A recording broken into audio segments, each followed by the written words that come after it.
تم لوگ جاؤ اور جانے کے بعد وہاں کے مقامی علماء کے پاس بیٹھ کر اپنا قرآن درست کرو.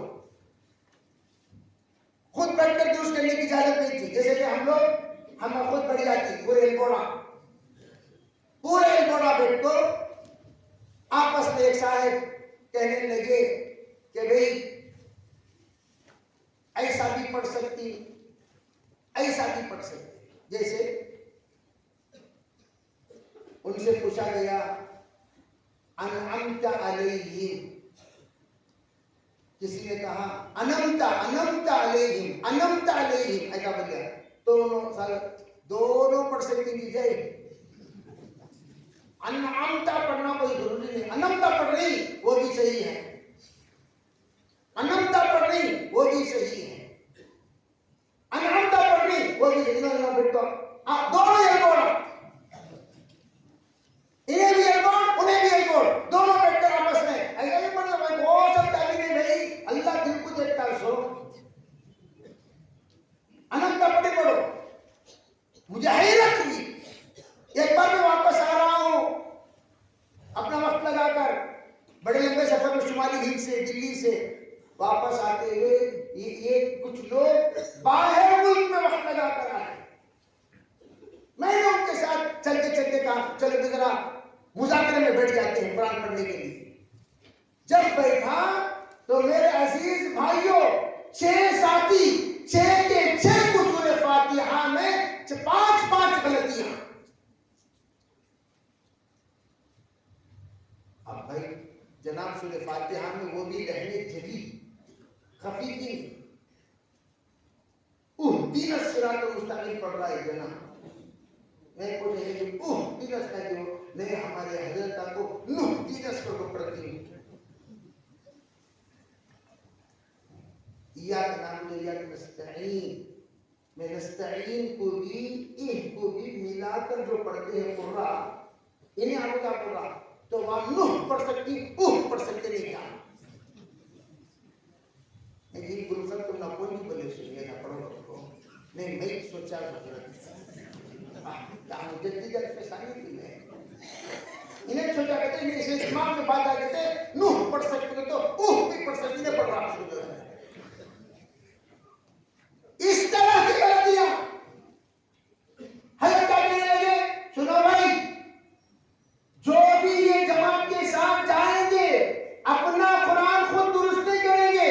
جاؤ پیر پکڑ لو مسجد کے امام کا، یوں کہو امیر صاحب سے کہا بھائی مولانا صاحب ہم لوگ غریب آدمی آئے ہوئے ہیں، ہمیں نہ نماز آتی ہے نہ روزہ نہ قرآن نہ مسائل. اجی 5 منٹ ہم لوگوں کے ساتھ بیٹھ کر ذرا ہمارا قرآن درست کر دو جی. تو امام صاحب بیٹھیں گے قرآن پاک درست کریں گے. اس طرح تمام جماعتیں علماء سے مربوط رہتے تھے ہمیشہ. الغرض حضرت مولانا الیاس صاحب رحمۃ اللہ علیہ کی جماعت حضرت تھانوی کے یہاں پہنچی جیسے کہ میں نے کہا، اور حضرت تھانوی کے یہاں یہ ہدایت دی ہے مولانا الیاس صاحب، ارے بھئی آپ جاؤ گے، جانے کے بعد تھانہ بھون میں کام کرو گے خانقاہ کے اطراف. اور ان لوگوں کو اس زمانے میں کیا تھا بھائی ہم کلمہ پڑھتے ہیں تم بھی کلمہ پڑھو لا الہ الا اللہ محمد رسول اللہ. پھر جماعت کے جو ساتھی تھے وہ پڑھتے پڑھتے آخر میں اس بھائی سے کہتے ذرا تم بھی پڑھو. وہ بھی پڑھتا لا الہ الا اللہ. نہیں بھائی صاحب معاف کرنا ذرا میری طرح پڑھے لا الہ. پھر اسے پڑھا کر کلمہ پڑھا کر پھر آتے تھے.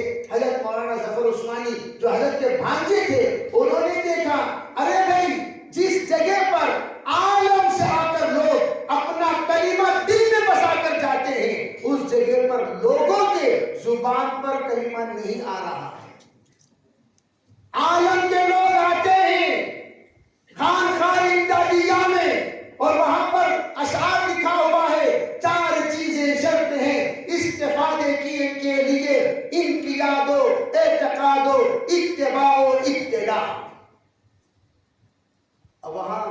کے فائدے کے لیے پوری دنیا آتی ہے، تھانوی سلسلے سے جڑتی ہے، تھانوی سلسلے سے رشتہ رکھتی ہے۔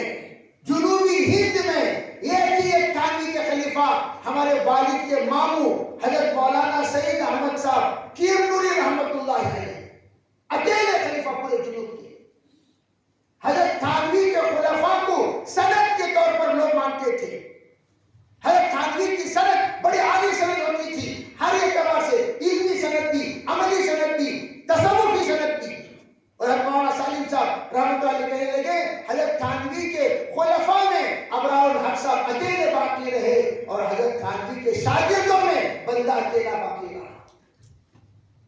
تو میں عرض کرنا چاہتا ہوں کہ حضرت تھانوی علیہ الرحمہ جس وقت سنتے تھے کوئی بھی بات تو فوراً متاثر ہوتے، اچھی باتیں ہوتی ہیں تو حضرت سے جا کر کہا گیا حضرت لوگوں کو کلمہ نہیں آ رہا، کہا بلاؤ، اس جماعت کو بلا کر قیام کرایا۔ حضرت مولانا الیاس صاحب نے فرمایا حضرت بلائے تو جانا، رکنے کو کہے تو رکنا، کھانے کو کہے تو کھانا، رہنے کو کہے تو رہنا، بولنے کو کہے تو بولنا، اور جو حضرت کہے غور سے سننا اور آ کر میرے پاس سنا۔ اب سو گئے، حضرت تھانوی غور سے دیکھتے، حضرت تھانوی کی نظر اللہ اکبر، ایسی نظر پوری تاریخ اسلام میں کسی نے اپنے خلیفہ کی خلافت نہیں چھینی سوائے حضرت تھانوی کے۔ خلافت دے کر معمولی سی باتوں پر حضرت کہتے تھے آج سے آپ کو بیعت کرنے کی اجازت نہیں ہے۔ اتنی زیادہ سخت حضرت تھانوی اپنی تربیت میں۔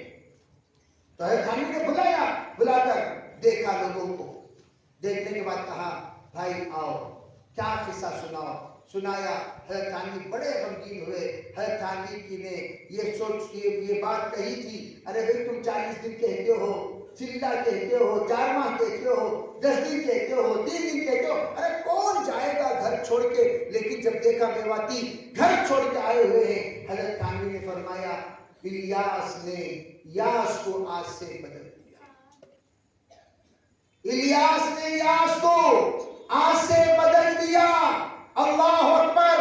یہ جملہ جا کر حضرت مولانا الیاس صاحب کو سنانا تھا۔ اتنا خوش، اتنا خوش، اتنا خوش، اور ایسا اعتقاد حضرت تھانوی سے لوگوں کو مولانا الیاس صاحب رحمۃ اللہ علیہ اچھی طرح سمجھتے تھے۔ ایک جملہ بھی حضرت تھانوی کہہ دیں گے تو پھر بس یوں سمجھو دعوت کے لیے ہندوستان کے ہر جگہ پر دروازہ کھل گیا، ہر عالم دین استقبال کرے گا، ہر عالم دین ہماری جماعت کو ساتھ دے گا، ہر عالم دین، ہر مسلمان، ہر ایمان والا جو بھی صحیح عقیدے والا ہے سب کے سب جماعت کے ساتھ جڑیں گے، کام کریں گے۔ سمجھو کہ فتوحات کا دروازہ کھل گیا۔ بس تھانوی کی تصدیق چاہیے، وہ تھانوی کی رحمت اللہ علیہ کی تصدیق اللہ نے الیاس نے یاس کو آج سے بدل دیا۔ اس جملے کو اتنا جھوم کر مولانا الیاس رحمۃ اللہ علیہ پڑھا کرتے تھے، حضرت 23 میں آ جاتے تھانوی کی بات کہتے ہوئے۔ کوئی مجلس ایسی نہیں ہوتی جس میں حضرت تھانوی کی یہ بات نقل نہ کرتے۔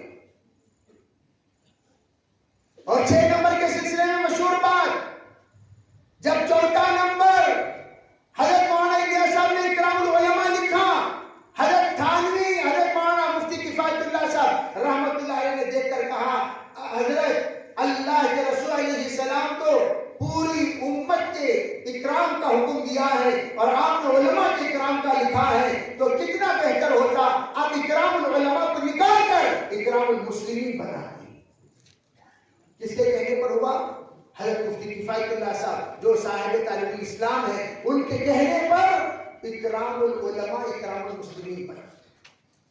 آگے چلو، حضرت شیخ الحدیث زکریا صاحب رحمت اللہ علیہ نے تبلیغی نصاب لکھا۔ پھر مولانا زکریا صاحب نے فرمایا اگر تبلیغی نصاب اس کا نام رکھیں گے تو کیا ہوگا؟ لوگ تبلیغ والے صرف اس کو پڑھیں گے، حالانکہ یہ یہ کتاب خالی تبلیغ والوں کا نہیں، یہ کتاب تو ہر مسلمان کے پڑھنے کی کتاب ہے. اس لیے حضرت شیخ نے اپنے حیات میں تبلیغی نصاب کو فضائل اعمال بنایا. سینکڑوں ایسی باتیں ہیں جو اس زمانے میں لکھا گیا، کچھ علماء نے آلٹریشن کر کے بدلا کچھ. اور آپ کو یہ بات معلوم ہونی چاہیے، مستورات کی جماعتیں ابتدائی دور میں بچوں کے ساتھ جایا کرتی تھی. بچے بھی ساتھ میں جاتے تھے ماں باپ کے ساتھ. اور اس وقت ایک بات حضرت مولانا انعام الحسن صاحب رحمۃ اللہ علیہ نے شروع فرمائی، وہ یہ، ارے بھائی اگر بیٹی اپنے بچوں کو لے کر آ رہی ہے، ساتھ میں اپنے والدین کو بھی لائے. یعنی بیٹی داماد ساس سسرے، تاکہ 3 دن بیٹی داماد وقت لگائے تو 3 دن تک ان بچوں کو مرکز میں ساس سسرے دیکھتے رہے، نانا نانی دیکھتے رہے. جب وہ جائیں 3 دن جماعت میں تو باپ اور ماں دیکھتے رہے. پھر جب ماں باپ جائیں تو پھر نانا نانی دیکھتے رہے. اس طرح ویکلی ونس یہ جماعت میں جاتے تھے، 4 دن یہ بچوں کو دیکھتے تھے. پھر وہ جماعت میں جاتے تھے 3 دن تو یہ بچوں کو 4 دن دیکھ لیا کرتے تھے. اس طرح ترتیب بنی. الحمدللہ بندہ اس ترتیب میں 80% میں نظام الدین کے ترتیب میں وقت لگایا ہے. مستورات کے ساتھ، بچوں کے ساتھ.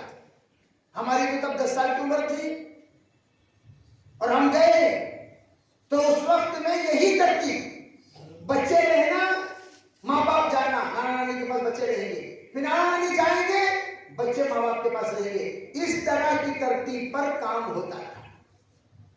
الغرض حضرت مولانا الیاس صاحب رحمۃ اللہ علیہ کے بعد یوسف رحمۃ اللہ علیہ کا دور آیا. یوسف رحمۃ اللہ علیہ کے دور کے بعد مولانا انعام صاحب رحمۃ اللہ علیہ کا دور آیا. مولانا انعام صاحب رحمۃ اللہ علیہ کے دور کے بعد حضرت نے پورے مجمع کے سامنے شورا بنایا، اور وہ شورا وہ چند افراد پر متعلق. یہاں تک کام سکون سے چلتا رہا. میرے بھائیوں توجہ، اس وقت جب مولانا الیاس صاحب رحمۃ اللہ علیہ جاتے تھے دارالعلوم دیوبند میں اس کا مشورہ ہوتا تھا. اور جب مولانا یوسف رحمۃ اللہ علیہ جاتے تھے دارالعلوم دیوبند میں مشورہ ہوا کرتا تھا. حضرت مولانا یوسف رحمۃ اللہ علیہ سال میں 2 مرتبہ دارالعلوم دیوبند جاتے تھے، سہارنپور جاتے تھے، لکھنؤ جاتے تھے. حضرت مولانا الیاس رحمۃ اللہ علیہ سال میں 4 مرتبہ جاتے تھے اور 3 دن باقاعدہ رائے پور میں اعتکاف میں بیٹھتے تھے. اور حضرت مولانا انعام صاحب پہلے جب کام بہت بڑھ گیا تو مولانا انعام صاحب سال میں 1 مرتبہ ضرور دیوبند جاتے تھے، کارگزاری سناتے تھے، ہدایات دیتے تھے اور پھر تشریف لاتے تھے. جس وقت کام شروع ہوا مولانا الیاس صاحب سے لوگوں نے پوچھا کہ آپ کے کام کا عقیدہ کیا رہے گا؟ تو فرمایا میرا عقیدہ دارالعلوم کا عقیدہ، دیوبند کا عقیدہ، دیوبندی عقیدہ. یہ عقیدے سے ہٹ کر میں کام نہیں کروں گا. آپ کا مسلک کیا رہے گا؟ فرمایا جو جس مسلک کا ہے اسی مسلک پر کام کرے گا. ہم شافعی کو شافعی کام کرنے دیں گے، حنبلی کو حنبلی رہ کر کام کرنے دیں گے، اور مالکی کو مالکی رہ کر کام کرنے دیں گے، اور حنفی کو حنفیت کے ساتھ کام کرنے دیں گے. ہم اس کے سلسلے میں کوئی گفتگو نہیں کریں گے. پھر پوچھا حضرت آپ مال؟ فرمایا اپنا مال اپنی جان لے کر چلنا پڑے گا. جان چندہ نہیں، آپ کا مال میری جان، میرا مال آپ کی جان نہیں. حضرت مولانا یوسف علی فرمایا کرتے تھے وقت والوں سے مال بھی زیادہ لگانے کو کہا کرو، مال والوں سے وقت لگانے کو کہا کرو. مالداروں سے مال نہیں، وقت والوں سے وقت نہیں. ہمیں دونوں سے جان بھی چاہیے، مال بھی چاہیے. کیوں؟ اگر خالی کوئی مال لگائے گا، وقت نہیں لگائے گا، تو وہ تبلیغ کو یوں سمجھے گا یہ خیرات کی جگہ ہے، خیرات دیتے رہو، جماعتیں آئیں گی گا، جہاں چاہیں گے خیرات دے گا، جہاں چاہیں گے خیرات دے گا، لوگوں کا مزاج خراب کرے گا۔ تمام لوگ جو کاہل ہیں، سست ہیں، مست ہیں، اور جن لوگوں کو کام کرنے سے کوئی انٹرسٹ نہیں، وہ تمام لوگ صرف پیسوں کے لیے آئیں گے، پیسے لے کر اپنا غرض پورا کریں گے۔ اگر تم خالی وقت لے کے رہو گے تو پیسہ کا مطالبہ نہیں کرے گے تو کیا ہوگا؟ تمام بیکار لوگ آ کر جم جائیں گے، پورے بیکار لوگ،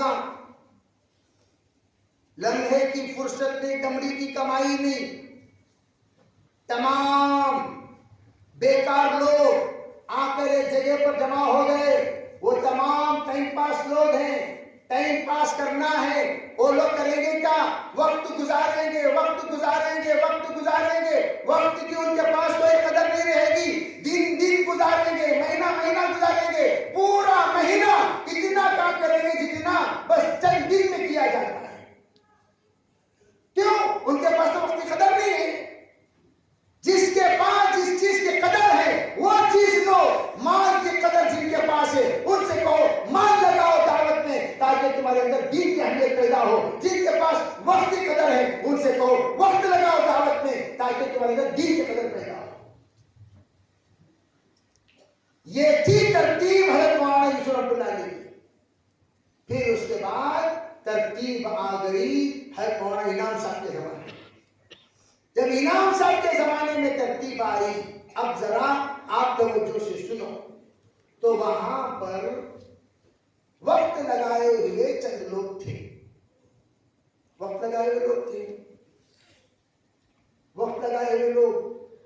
دیکھو دعوت میں اس انسان کی رائے پوچھو جو وقت لگایا ہو، محنت کیا ہو، کوشش کیا ہو۔ جیسے میں ہمیشہ کہا کرتا ہوں، جو انسان جہاں گشت کرتا ہے اس سے اس علاقے کی رائے پوچھے۔ بھائی ماشاءاللہ تمہارے علاقے میں تمہیں گشت کر رہی ہے، علاقے میں اس علاقے میں کون سے عنوان پر بات کریں؟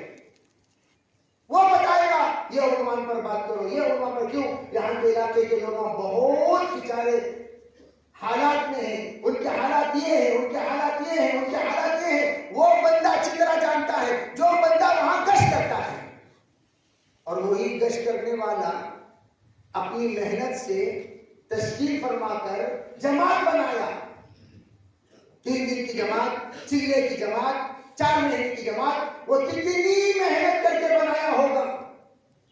جن لوگوں کو اس نے کلمہ پڑھایا، جن لوگوں کو اس نے نماز سکھائی، جن لوگوں کو مسجد کا راستہ بتایا، جن لوگوں کو ناپاکی سے پاکی بتایا، جن لوگوں کو اس بندے نے کفر و شرک سے بچا کر ایمان کا راستہ بتایا، ان کی تشکیل فرما کر 3 دن کی جماعت وہ بندہ لے کر جا رہا ہے، تو ان لوگوں کے طبیعت کا، مزاج کا، ایک ایک باتوں کا کتنا خیال رکھے گا؟ اگر محنت کر کے تشکیل کر کے لے جانے والا خیال رکھتا کہ نہیں رکھتا؟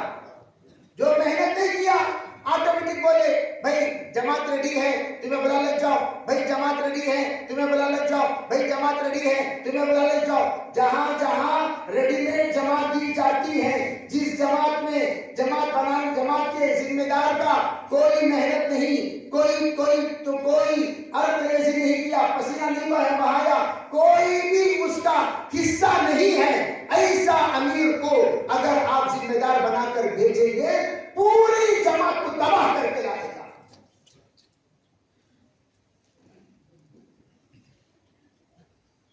کیوں؟ ارے اس جماعت کے ساتھ اس کا کوئی تعلق نہیں، بے رخی سے بات کہے گئے اٹھو جی، جاؤ جی، آؤ جی، عقل نے کہا جی، انسان کے حیوان کا جی، تمہیں ایسے سب باتیں کرے گا تو وہ بیچارہ فون کرتا امیر صاحب کو کیا تمہیں تشریف کرو کو جا کو جلات کے حوالے کرے نا، ہم تشکیل کرے کیا بول کو اللہ تمہاری تربیت کرتا جی، آؤ جی، اللہ کی مدد تمہارے ساتھ ہوتی، یہ ہوتی وہ ہوتی، کیا کہ بول کو تشکیل کرو کو ہم نہ جماعت میں آئے، ہمیں آئے کو تو انہیں کیا حالت ایسا بول رہا جیلا نہ سکا ہے نا حالت انہیں، ایک ساتھی کا لحاظ نہیں، نہیں, فکر نہیں, ان کا کوئی بھی ذرا بھی پاس و لحاظ نہیں. آپ لے کر امیر صاحب کو ذرا, امیر صاحب معاف کرنا, میں بہت محنت کر کو جماعت کو بھیجا ہوں, یہ کہ گھر میں 5 دن مسلسل گیا, 5 مہینے مسلسل گیا, 5 سال مسلسل گیا, میری محنت یہ ایک ساتھی کو نکالنے کے لیے کیا لگی وہ میں جانتا, میرا اللہ جانتا. لگا یہ بیچارے کو کئی ساتھوں کی چھٹا لگا کو کام سکھا کو بلند لگا. امیر صاحب بولتے کہ نہیں بولتے, ارے بولتے کہ نہیں بولتے جی. محنت کیے ہوئے آدمی کو درد رہتا ہے, یہ ایک ساتھی کا درد. کوئی آیا بیان کیا, سب کو تباہ کر کے چلا گیا. مرحوم مولانا عبدالرحیم صاحب رشادی رحمت اللہ علیہ ایک مرتبہ کہنے لگے 40 سال محنت کر کے میں نے میرے گاؤں کے ماحول کو درست کیا تھا, بدعات سے خرافات سے سب سے پاک کیا, لیکن ایک آدمی آیا بیان کیا, اس کے بیان میں 40 سال کی محنت تباہ ہو گئی. روئے, درد سے روئے, میں کیسی تکلیف پڑا مجھے معلوم. سود خوروں کو, حرام خوروں کو میں نے شریعت کا تابعدار بنایا, سود سے بچایا, اور وہ پوری زندگی انٹرسٹ کا پیسہ کھا کر گزارتے تھے, پورے گاؤں کی انٹرسٹ سے بچایا. لیکن آج جن خرافات سے ہم نے بچایا, 40 سال محنت کے بعد آج پھر دوبارہ وہ لوگ دوسرے خرافات میں جا کر جڑ گئے. اسی طرح حضرت مولانا الیاس کی محنت, حضرت مولانا یوسف رحمۃ اللہ کی محنت, کیسی محنت. جس وقت مولانا یوسف رحمۃ اللہ کے انتقال کی خبر ان کی والدہ محترمہ کو پہنچتی ہے, بیٹا یوسف کا انتقال ہو گیا, یوسف کا انتقال ہو گیا, یوسف کا انتقال ہو گیا. ان کی ماں باحیات تھی, کہنے لگی میرے بیٹے کو وہاں دفن نہ کرو, یہاں لے آؤ, وہاں دفن نہ کرو, یہاں لے آؤ, وہاں دفن نہ کرو, یہاں لے آؤ. اب ان کے اصرار پر لایا گیا.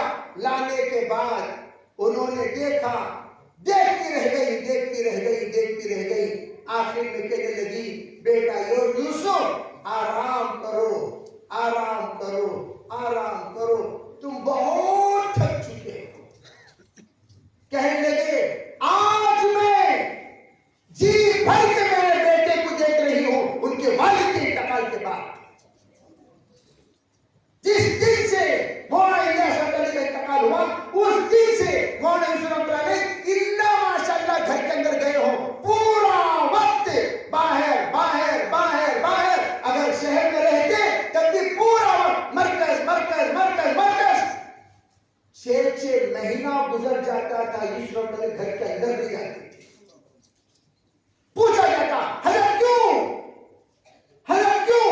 کہتے تھے ارے بھائی میں تشکیل کر کے لوگوں کو اللہ کے راستے میں بھیجتا ہوں, جاؤ نکلو 4 ماہ, جاؤ نکلو 4 ماہ, نکلو اللہ کے راستے میں چلنے کے لیے. ہر ایک فرد اللہ کے راستے میں نکل رہا ہے میری تشکیل پر. کل اللہ پوچھے گا ارے یوسف, ارے یوسف, سب کو تو گھر سے بے گھر کرتا تھا, خود گھر کے اندر چلا جاتا تھا.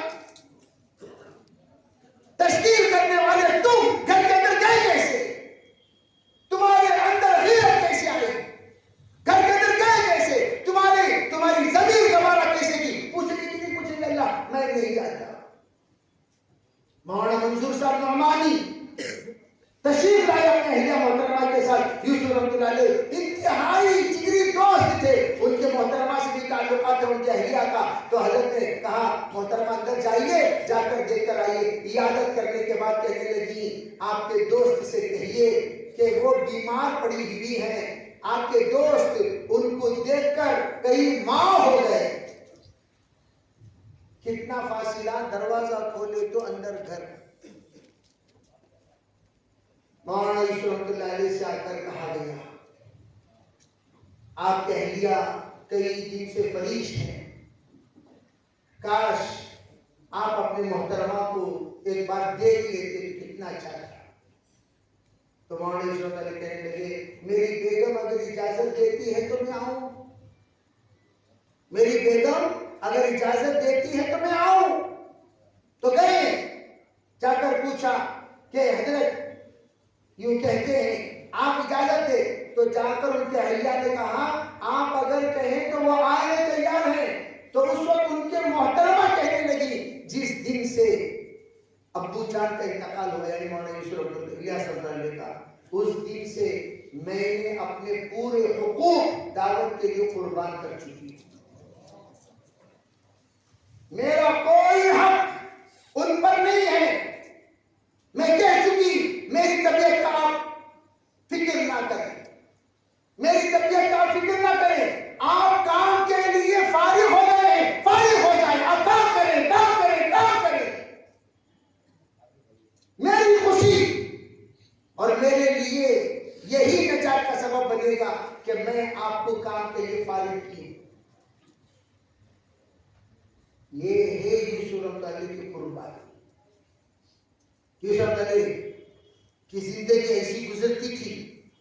مولانا جمیل صاحب حیدرآباد کے بہت بڑے عالم دین، انہوں نے سنا حضرت مولانا یوسف بہت بڑے عالم ہیں، بہت بڑے عالم ہیں، بہت بڑے عالم ہیں، اور اس زمانے میں علماء جو ہوتے تھے قبا، جبہ، شیروانی، ٹوپی، ترکی والی اس طرح پہن کر علماء ہوتے تھے، سادے سیدھے نہیں۔ وہ بیچارے مولانا یوسف علی سے ملنے کے لیے سفر کر کے تشریف لائے مرکز کو۔ جب تشریف لائے تو درمیان میں بھوپال آتا تھا، بھوپال میں کالرا کی بیماری، وبائی بیماری چل رہی تھی، وہ وبائی بیماری میں مبتلا ہو کر وہ شدید بیمار ہو گئے، بہت بیمار، طبیعت بہت ناساز ہوئی، خیر جلانا شروع ہو گئے۔ کیا ہوا؟ حضرت مولانا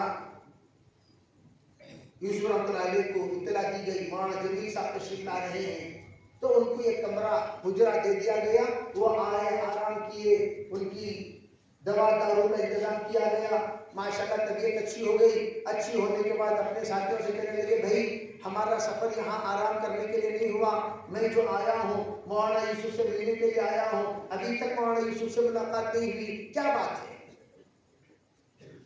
تو ساتھیوں نے پوچھا بھائی مولانا یوسف سے ملاقات نہیں ہوئی، مولانا یوسف سے کب ملاقات ہوگی؟ تو مقامی ساتھیوں نے کہا مولانا یوسف سے ملاقات نہیں ہوئی؟ کہا جی نہیں ہوئی۔ کہا نہیں ہوئی؟ کہا جی نہیں ہوئی۔ کہا کہاں نہیں ہوئی؟ وہ جو صبح صبح آپ کو ناشتہ لے کر آتے ہیں اور اپنے ہاتھوں سے کھلاتے ہیں اور آپ کو دوائی دیتے ہیں، وہی تو ہے مولانا یوسف جو آپ کی خدمت میں ایک دن میں 3-4 بار حاضری دیتے ہیں، آپ کی خیر خیریت پوچھتے ہیں، وہی تو ہے۔ یہ صفات اس زمانے کے ہمارے اسلاف کے مولانا سلیمان جو حضرت جی رحمۃ اللہ کے خادم خاص مولانا انعام صاحب رحمۃ اللہ علیہ کے کہنے لگے حضرت جی رحمۃ اللہ اتنے سادے سیدھے، سلیمان صاحب رحمۃ اللہ علیہ کہنے لگے میں نے ایک مرتبہ ایک بچے سے کہا بیٹا ذرا پانی لیا، وہ بچہ گیا اور جا کر کہا پانی چاہیے باہر حضرت مولانا کو، تو پانی لے کر ایک صاحب تشریف لائے، کہا جی پانی لیجیے۔ میں پلٹ کر کیا دیکھتا ہوں بذات خود حضرت جی تشریف لائے ہیں۔ اس بیچارے نے جا کر بچے نے حضرت جی سے کہا کہ آپ کے خادم پانی مانگ رہے ہیں، حضرت علی تھے آرام فرما رہے تھے، اٹھے حضرت پانی لیے اور تشریف لے آئے باہر، کہنے لگے مجھے دیکھ کر زمین کھسک گئی میرے پیروں تلے، کہا حضرت آپ کیوں تشریف لائے؟ کیا بات تھی بھائی مجھے بھی تو نیکی کی ضرورت ہے، لیجیے۔ اور حضرت جی رحمۃ اللہ علیہ اللہ اکبر رات کو اٹھتے مرکز کا دورہ کرتے اور آ کر اتنا روتے یا اللہ امت کا حال بے حال ہے، جو لوگ تیرے راستے میں آئے ہوئے ہیں وہ لوگوں کا حال بھی بے حال ہے، وہ بھی تیرے سامنے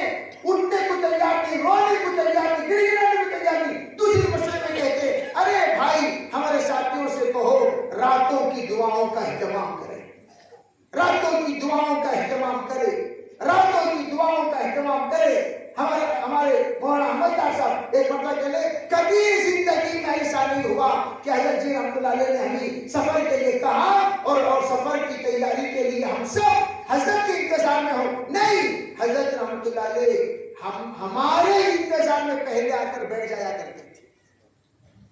ہم آ کر دیکھ کر شرمندہ ہو جاتے، حضرت آپ تیار؟ کہا میں آدھے گھنٹے سے بیٹھا ہوا ہوں، آدھے گھنٹے سے بیٹھا ہوا ہوں۔ اس کے بعد جو دور آیا، وہ دور حضرت جی کے انتقال کے بعد، خیر القرون قرنی ثم الذین یلونہم ثم الذین یلونہم۔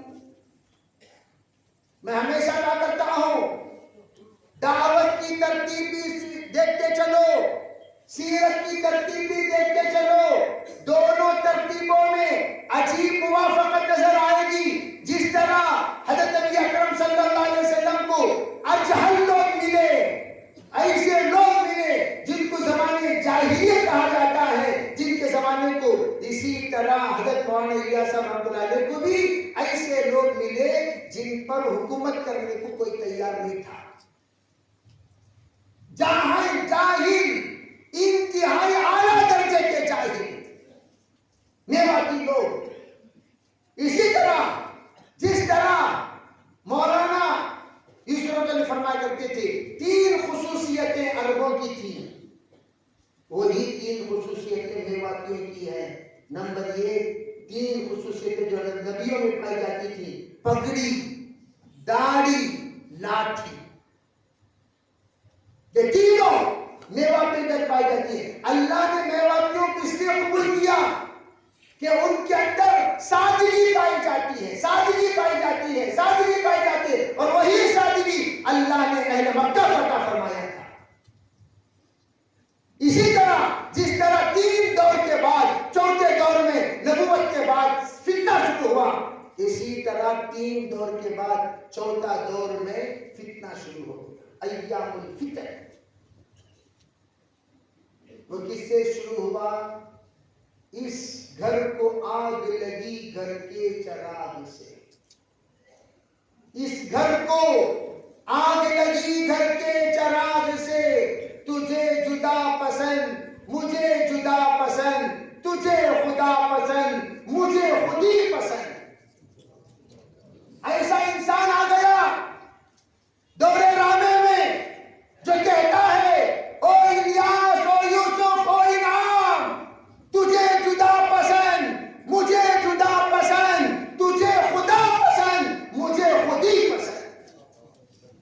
اسے تو کسی کی پرواہ نہیں، وہ آ کر دیکھتا ہے، واہ واہ، ریڈی میڈ مجمع موجود ہے، ریڈی میڈ لوگ موجود ہیں، ریڈی میڈ کرسی موجود ہے، ریڈی میڈ سٹیج موجود ہے، ریڈی میڈ مالدار موجود ہے خرچ کرنے کو، ریڈی میڈ طبقہ موجود ہے عزت کرنے کو، ریڈی میڈ مشورے کے کرسی خالی ہے، تو وہ سب ریڈی میڈ میں خود بھی ریڈی ہو کر میڈ ہو کر آ کر بیٹھ گئے، سب ریڈی میڈ، خود بھی ریڈی میڈ۔ اور دیکھو ایک بات یاد رکھو، جب بغیر تربیت کے کوئی عہدہ ملتا ہے، بغیر تربیت کے جب مقام ملتا ہے، بغیر تربیت کے جب کرسی ملتی ہے، بغیر تربیت کے جب کوئی عزت ملتی ہے، تو پھر وہ تربیت کے بغیر ملنے والی عزت، ملنے والا عہدہ، ملنے والے تمام مقامات اسے متکبر بنا دیتے ہیں۔